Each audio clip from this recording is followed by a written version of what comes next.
Students आज के इस वीडियो लेसन में हम लोग कुछ डिस्कस करने जा रहे हैं। ये एमसीक्यूज इम्पॉर्टेंट एमसीक्यूज हैं चैप्टर नंबर 9 के। स्टूडेंट इसमें फर्स्ट एमसीक्यूज की स्टेटमेंट आप देख सकते हैं। वो हमें गिवन है in the circular figure A D B is called dash. Student हम इस सर्कल को अगर देखें तो एक उसने एक ये लाइन ड्रॉ की है ए टू बी, उसके इसी लाइन के ऊपर एक पॉइंट है डी। तो स्टूडेंट अगर आप इसको देखें तो यहाँ पे सर्कल का जो सेंटर पॉइंट होगा वो ऑलमोस्ट इस जगह पे लोकेट हो रहा है। तो ये जो लाइन है इसने सेंटर के पॉइंट को टच नहीं किया है और ये सर्कल के इनसाइड बाउंड्री को टच कर रहा है। तो मैथमेटिकली ये जो ए से लेके बी तक की जो लाइन है इसको हम मैथमेटिकल टर्म में बोल लेंगे, that is known as cord.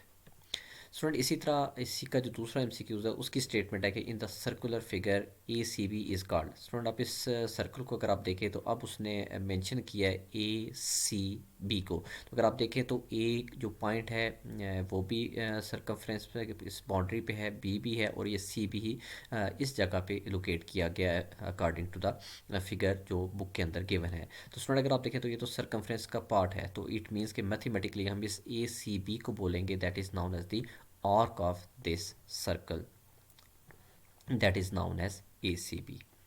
सो इसका जो करेक्ट आंसर होगा वो आपको ऑप्शन इंसर्कल करना पड़ेगा, दैट इज़ आर्क।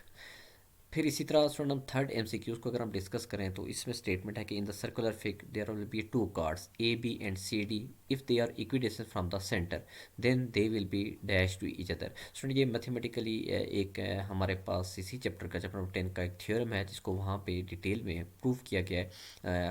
आप लोग मस्ट उसको रीड करिएगा। तो ये बात याद रखिएगा कि अगर एक सर्कल के अंदर दो कार्ड फॉल किए जाएँ और अगर उसकी कंडीशन ये दी दी गई कि सेंटर से लेके वो जो कार्ड के ऊपर जो परपेंडिकुलर बाइसेक्टर की लाइन होती है ये इक्वी डिस्टेंस है फ्रॉम टू कार्ड्स, मीन्स कि ओ से लेके स्टूडेंट ये आप क्रसर को देख सकते हैं, ओ से लेके यहाँ तक का डिस्टेंस और ओ से लेके इस दूसरे कार्ड तक का डिस्टेंस जो स्ट्रेट लाइन है, if they are equidistance from the centre then mathematically ये बात डिफाइंड की गई है थ्योरम के अंदर इसी चैप्टर में कि कार्ड्स हमेशा क्या होते हैं, कंग्रुएंट होते हैं। बल्कि इसी का एक थ्योरम है, कन्वर्स भी है कि अगर मैथमेटिकली दो कार्ड्स एक सर्कल के अंदर कंग्रुएंट दिए जाएं तो सेंटर्स का जो पॉइंट होता है वो ऑलवेज इक्विडिस्टेंस होता है from the centre to the point to the chord, जो बेसिकली एक आपको पता है कि मैथमेटिकल टर्म में से हम बोलते हैं परपेंडिकुलर बाइसेक्टर लाइन ओ से लेके इस पॉइंट तक, अगर इसको हम एच नाम देते हैं तो O H is perpendicular bisector of A B. So ये दोनों थ्योरम्स हैं जिनको आपने इसी चैप्टर के थ्योरम के रीड भी करना है और ये उसी से रिलेटेड एमसीक्यूज भी दिया गया है। सो इस केस में ये बोला जाएगा they are congruent. Next MCQs student जो ऑलरेडी आपके नॉलेज में है कि radii of the circle they are always equal. एक सर्कल के अंदर जितने भी रेडियस पे हम वर्किंग करेंगे दे आर ऑलवेज सेम और equal in length. Next MCQs student के a chord passing through the centre of a circle is chord. Student एक बात याद रखिएगा, अगर एक ऐसा कार्ड है जो सर्कल के सेंटर के पॉइंट को टच कर देगा तो मैथमेटिकली जैसे आप इसको देख सकते हैं, मैं इस सर्कल की अगर बात करूँ यहाँ मैं अगर सेंटर का पॉइंट लोकेट करूँ तो अगर वो सेंटर के पॉइंट को हम ओ नाम दे तो ये जो बेसिकली ए ओ बी एक स्ट्रेट लाइन है ये मैथमेटिकल टर्म में बोली जाएगी, that is known as the diameter of that circle. Next MCQ student के right bisectors of the chord of a circle always passes through the dash. Student ये बात mathematically याद रखिएगा कि अगर राइट बाइसेक्टर है तो वो जब कार्ड के ऊपर फॉल करेंगे they are always passes through the centre, mathematically वो सेंटर से थ्रू होंगे। नेक्स्ट एमसीक्यू स्टूडेंट का the circular region bounded by two radii and the corresponding arc is chord. Student एक इसमें मैथमेटिकल टर्म याद रखिएगा कि एक सर्कल के अंदर जब हम दो रेडियस फॉल करते हैं, जैसे इसी सर्कल को आप देखें तो मैं सेंटर से ये एक रेडियस फॉल कर रहा हूँ, सेंटर से ये दूसरा रेडियस फॉल कर रहा हूँ, तो ये जो इनसाइड या नीचे बनेगा with the help of two radii, तो मैथमेटिकल टर्म इसको बोलते हैं that is known as the sector of that circle. So एक बात इसमें ये मैं आप क्लियर रखिएगा कि जब कभी भी सर्कल के अंदर दो रेडियस की हेल्प से जो एरिया बनता है वो mathematically sector of that circle बोला जाता है। नेक्स्ट एमसीक्यू स्टूडेंट के locus of a point in a plane that is equidistant from a fix point is called.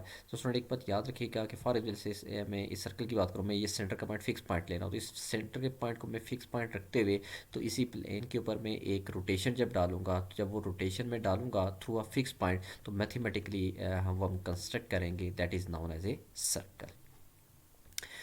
Next MCQ student, a complete circle divide into dash degree parts. तो student एक बात याद रखिएगा कि mathematical term में जो angle है या वन कंप्लीट रोटेशन है that is always equal to 360 degree होता है, क्योंकि एक सर्कल जो होता है वो 360 छोटे या स्मॉल आर्क्स की मदद से बनता है। So that's why mathematical term में जो सर्कल है उसके जो कंप्लीट जो टोटल डिग्री पार्ट्स होते हैं वो 360 होते हैं।